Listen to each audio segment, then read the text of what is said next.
Hi everyone, Dr. David Kulla here with a great video. How do I test for hiatal hernia? There are a few ways to test for hiatal hernia. Now, that being said, I did do a video on some simple tests to see if you have a hiatal hernia. It's the finger test. Make sure you check out that video, okay? But these are the traditional tests that are done for a hiatal hernia. First one would be a barium swallow or an upper GI series. And this test requires drinking some barium, which coats the esophagus and the stomach, and it makes them more visible, basically, on x-ray, okay? And this is one technique, and it helps see the stomach when you do a chest x-ray, okay? Now, there are false negatives with this. If it's a small hernia, you are not going to see it in a lot of cases on the barium swallow, okay? Now, the second one would be a chest x-ray, a standard chest x-ray, P to A. So that's another way, and the chest x-ray sometimes reveals a hiatal hernia, but it's not the preferred test.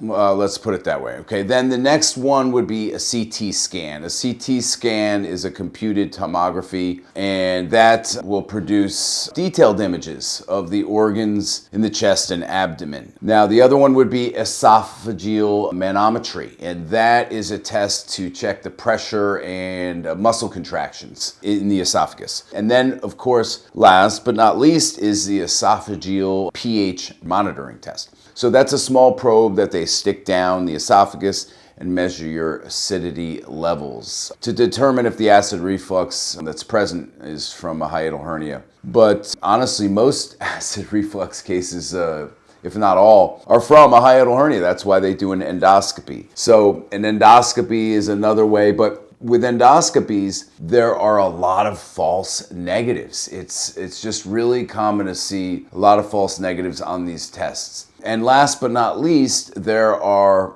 assessment questionnaires that you can fill out, and you can certainly go to our website. We're putting it up very soon here in the next few days, our assessment for acid reflux, GERD, and hiatal hernia, and you can certainly take that online, and that's a GERD-Q or a HQRL test or assessment, and those are widely used in the medical world to assess your level of acid reflux and whether it's a hiatal hernia or not. Like I said, most cases of acid reflux are from a hiatal hernia. I hope that explains or answers your questions on how do I test for a hiatal hernia. Now, don't be worried. If you test negative for one, you probably still have one. Don't get frustrated. I've spent several years developing the Reflux Shield. This device is a do-it-yourself device to help you alleviate the symptoms of acid reflux and GERD so you can finally get the relief you deserve. Go to refluxshield.com. Thanks for tuning in. Thank you guys so much. If you got anything from this video, or even if you just like this view of the Empire State Building and the Chrysler Building, give me a like and don't forget to subscribe. Appreciate you guys.